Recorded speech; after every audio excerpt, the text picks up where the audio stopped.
Olá pessoal, tudo bom? Hoje a gente vai conversar sobre o glúten. Muita gente tem aderido a essa coisa famosa, de você retirar o glúten da dieta como um sinônimo de sucesso em dietas. Ou seja, se você fizer isso, você vai conseguir emagrecer.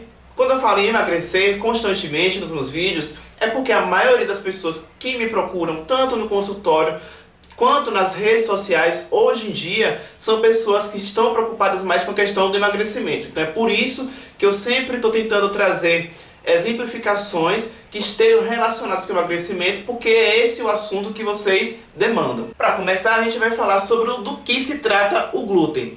Ela é uma fração proteica, ou seja, trata-se de uma proteína presente em alimentos como trigo, centeio, cevada, o malte e, em alguns casos, a aveia. Como se trata de uma proteína de difícil digestão, ou seja, a gente demora um pouco mais para digerir esse tipo de proteína, esse acaba sendo justamente um dos respaldos que muita gente acaba se utilizando para justificar o motivo pelo qual o glúten tem que ser retirado da alimentação da população como um todo. Quando na realidade as únicas pessoas que deveriam retirar de fato o glúten por completo da sua alimentação são aquelas pessoas que ou têm a doença celíaca ou são hipersensíveis à proteína do glúten, embora não sejam celíacos. Nessas pessoas, o que vai acontecer? Quando elas ingerem o glúten, o organismo ele não tem a enzima responsável por digerir essa proteína.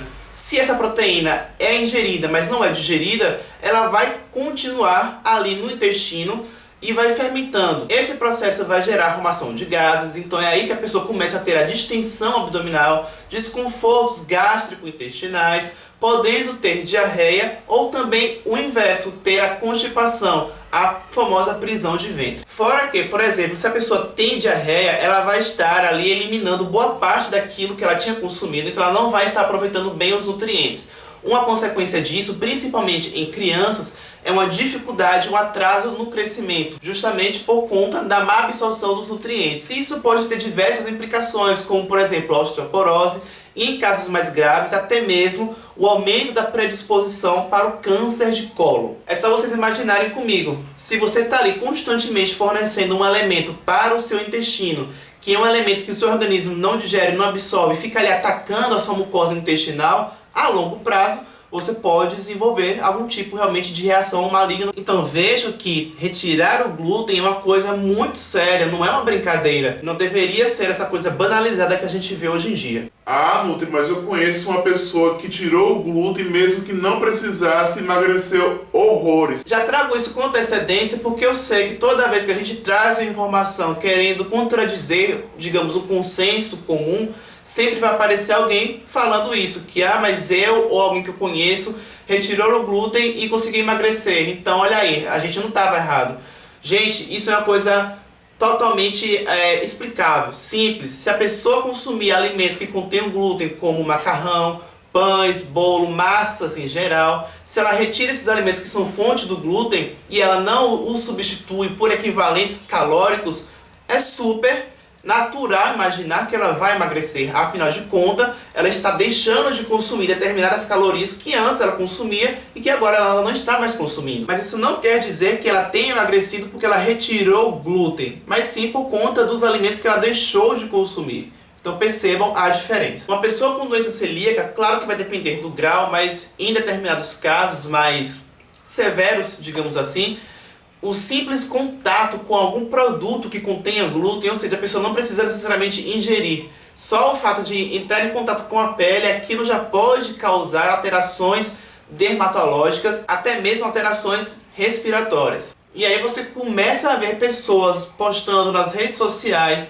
pessoas essas, diga-se de passagem, que não tem a necessidade de cortar o glúten, mas aí vai lá e posta um prato bonito, falando macarrão sem glúten, aí, enfim, está de dieta. Ó, palmas, não para você, mas para a pessoa que está ganhando às suas custas. Claro, afinal de contas, todo mundo sabe, os produtos sem glúten ainda são muito caros. Então a pessoa vai ter um dispêndio financeiro para encontrar esses alimentos sem glúten, achando que está abafando com isso, quando na realidade, muitas vezes, você não consome um produto que não tem glúten, mas é um produto que no lugar do trigo, por exemplo, que seria o mais comum, você acaba sendo utilizado algumas farinhas refinadas. Então, na realidade, ela está às vezes favorecendo um processo de ganho de peso ao invés de emagrecimento. Voltando sobre a seriedade do caso da doença celíaca, em que é preciso realmente retirar o glúten, para que a pessoa tenha um diagnóstico, ela precisa fazer exames,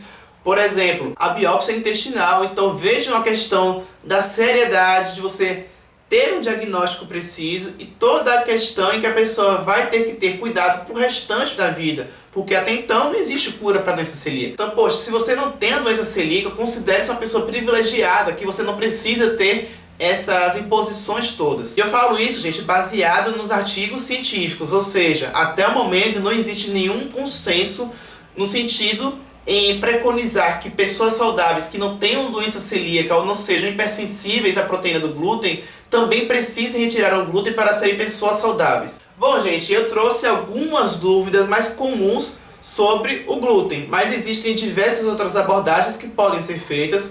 Portanto, se você ficou com alguma dúvida ou quer que eu fale sobre alguma coisa mais específica sobre essa questão que envolve o glúten, deixa aí embaixo nos comentários a sua sugestão. E mais importante também ainda é que você retribua dando o seu like aqui embaixo no vídeo, porque isso vai ser uma forma de vocês darem um retorno para mim e eu saber se esse vídeo foi útil para vocês. E não deixe de levar esse vídeo adiante, compartilhe ele com algum amigo, compartilhe ele no seu Facebook. Vou deixar aqui do lado também as minhas redes sociais, no Facebook, facebook.com/henriquenutricionista e meu Instagram, @henrique_nutricionista. Se você está me vendo pela primeira vez, inscreva-se agora aqui no canal no YouTube, porque toda segunda e toda quinta eu posto vídeos novos.